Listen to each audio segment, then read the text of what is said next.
What's up, guys? Welcome back to This Just In. Thank you for joining me today. In this video, we are going to go over a green energy company that specializes in microgrid technology. I am very excited about this company and think there is a ton of opportunity here. So let's not waste any time. Let's jump right in.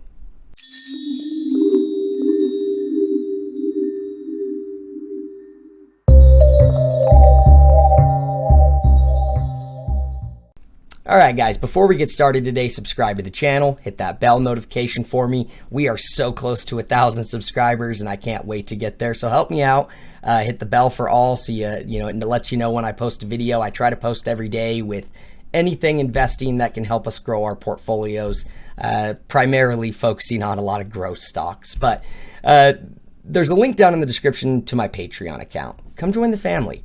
I did the first 50 patrons for just $1. That's the day one squad right there. I think we've got about 8 spots left. You'll get access to the private Discord where we talk stocks, links to 4 different portfolios so you can see exactly what I invest into. And then anytime I buy or sell a stock, up to the second I do it, I send out a notification so you can follow along with that. So if that's something you're interested in, if you want to be in the day one squad and help support the channel, come on over. We'd love to have you. Thank you so much to my current patrons. I love you more than anything. You have no idea how much your support means to me. So guys, let's jump in. Today we are looking at CleanSpark. The ticker symbol on this is CLSK. Now this company has been around for a while now, but they didn't really do much in their first couple of years except for lose a ton of money. But they have been making some incredible moves here over the last couple of years, well, last year, and it's really piqued my interest, and I think we've got some big opportunity here. So this is their website, guys. So what they do is they are a AI-based, software-based microgrid technology company. They've got a couple different products and a couple different applications, but they have made some very nice acquisitions over the last couple of months, last year, that I think is really setting them up for nice growth. As you can see here, if we go to the About Us page, I'll just briefly touch on kind of what they do. So the company provides advanced energy software and control technology that allows energy users to obtain resiliency and economic optimization. Our software is uniquely capable of enabling a microgrid to be scaled to the user's specific needs and can be widely implemented across residential, commercial, industrial, military, agriculture, and municipal deployments.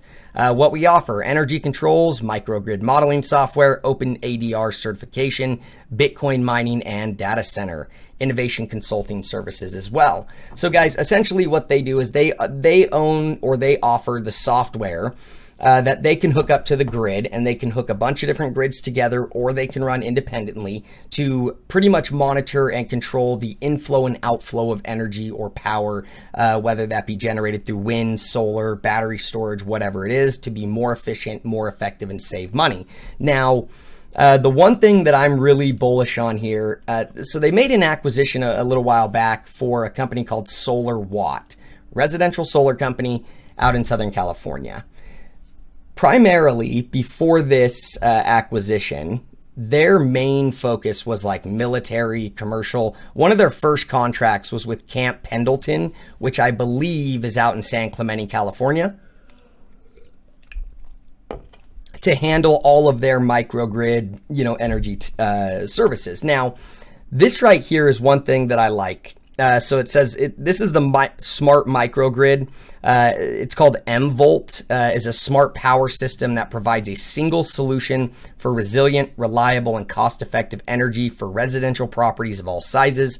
Our systems are configured to our individual needs upon installation with flexibility for our future expansion. This is going to be available in spring of 2021. So not only is this acquisition with SolarWatt going to give them the opportunity to expand into residential, but it's also bringing them like $20 million in expected revenue. Now, the investor presentation we're going to look at was back in January. Things have changed since then, so we'll touch on those.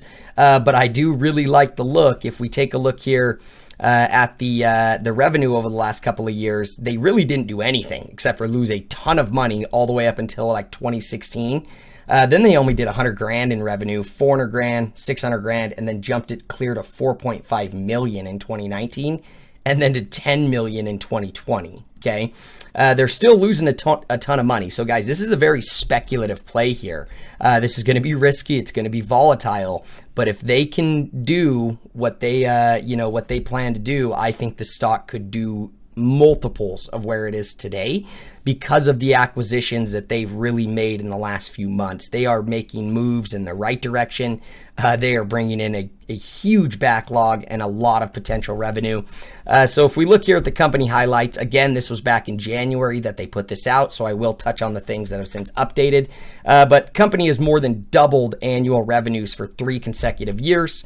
Revenue of 10 million for the fiscal year end of 2020, an increase of 122% from 4.5 million in 2019.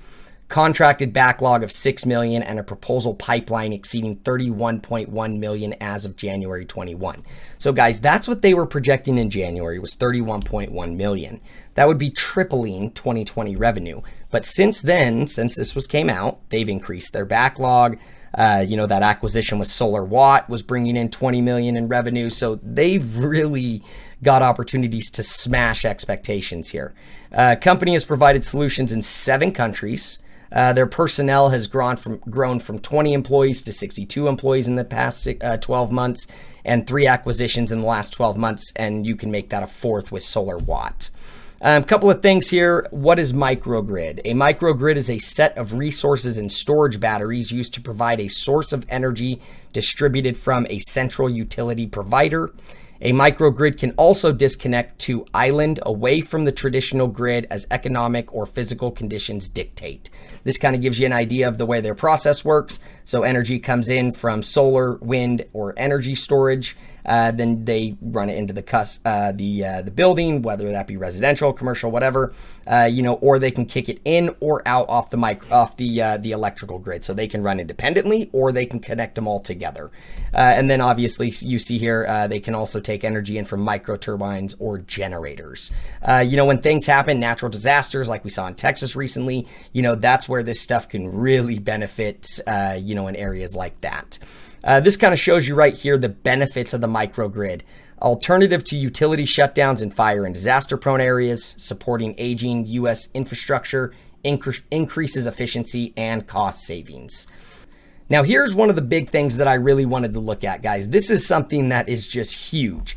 And I'm going to give you kind of 2 outlooks here. So they made an acquisition back in December for a data center and Bitcoin mining company. So they went and bought a bunch of Bitcoin miners for an additional line of revenue. Now, obviously way off of what they do, right? I mean, they're in the microgrid, but if you look down the road, they can get their Bitcoin mining center set up. They can then throw their microgrid technology on the Bitcoin mining facility and really regulate and optimize power within the Bitcoin mining center. Because one thing in Bitcoin mining and cryptocurrency mining is the amount of power that those rigs are using and driving a huge cost in energy. So this is something that I see down the road that they could potentially use that for, other than obviously the massive amount of revenue that this can provide them. So as you can see here, Bitcoin miners ordered since acquisition to increase capacity by 33%. So as of December, they had a petahash rate of 200. By the end of January 2021, they're going to have a 300 petahash rate. As you can see here, the Atlanta data center is a Bitcoin mining focused data center based in Atlanta, Georgia. Acquisition provides additional revenue stream through mining under a test bed for implementation of microgrids with alternative energy resources, just like I was saying. And as you can see here, the company will be adding, more miners incrementally as time goes on. 30 additional megawatt expected to increase petahash rate to 0.9 to 1 exahash. Guys, I wanted to show you this right here. So they're starting with 300 petahash by the end of January. If you look here, by July 2021, they're looking to increase that, capacity quite tremendously. But I wanted to show you a couple things here. So this was the numbers as of January 9th, okay? Average Bitcoins mined per day, 1.4. Now these numbers are based off Bitcoin being 36,000. We all know that Bitcoin's much higher than that right now.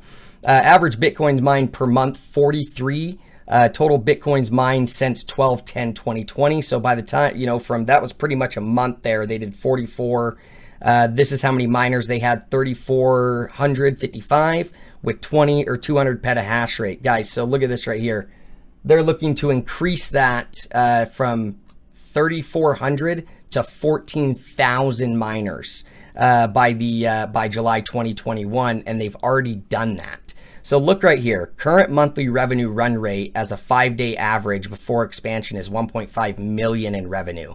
So if we take a look here, so not only have they increased their backlogs for their microgrid technology, as you can see here, they update their backlog year to date of executed contracts has grown to over 23.5 million, which is 220% increase from the 7.3 million as their most recently announced on February 12th, 2021. So a huge jump in backlog revenue there. And as you can see, they've got 14.3 million relates to the residential microgrid and energy storage, 4.6 million to commercial and industrial microgrid and switchgear, and then 4 million relates to international microgrid development contracts, and 0.6 million, 600 grand relates to P2K software and services business. But guys, look at this right here. The company produced more than 144 Bitcoin and has produced 205 Bitcoin since acquiring its mining operation in December 10, 2020. Now, the total hash rate capacity is expected to increase to over 1.1 exahash rate by August 2021 and exceed 3.2 exahash rate by September 2022. Guys, they're currently doing, if we jump back to the investor presentation, they're currently doing 200 petahash rate, okay? Their current average revenue monthly is 1.5 million average run rate at 200 petahash rate. If you were to jump from 3.2 exahash rate, just to give you an idea, that's 3,200 petahash rate. So a petahash is like quadrillion, and then a exahash is like quintillion, every second. And so you're literally jumping from 200 petahash to 3,200 petahash, which would equate to 3.2 exahash by 2022. So that is going to substantially increase their revenue just right there in the Bitcoin mining. So guys, again, huge things that they're doing here. Big acquisitions. They're moving into residential. They've got the Bitcoin mining. They're adding more miners. They're increasing their backlog. They are really making moves to do very big things moving forward in the coming years. They're projecting to reach profitability by 2021 end, and I see that as a big jump for these guys. If we take a look at the chart here, you can see, clear back here in the, July of 2020, right here during COVID, was way down here at like $1. Then it ran clear up, got up here and got around of a high of like $15.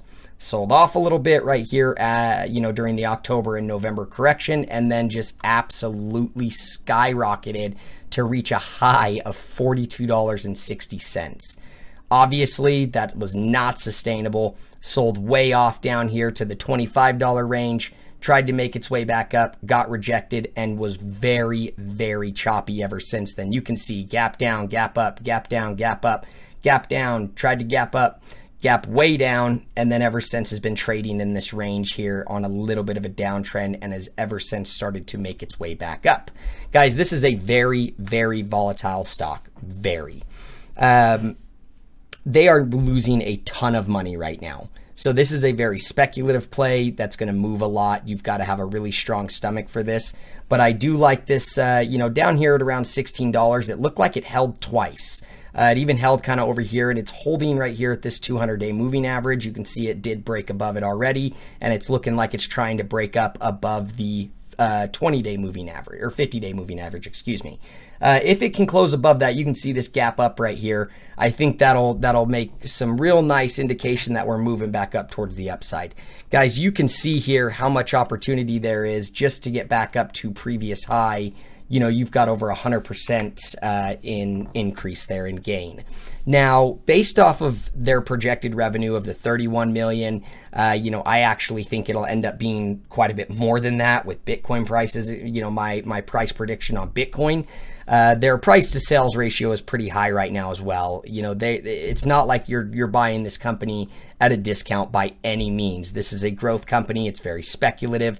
I could see this stock absolutely getting up around the $52 range by the end of 2021. That's kind of my optimistic price prediction. Now, that's optimistic, guys. That's not to say that that's like on the low end. That's on the very high end. I would more so, if I was to speak conservatively, I would say 38 to 40 by the end of 2021, depending on how earnings goes, how they execute these contracts, and how their backlog continues to look moving forward.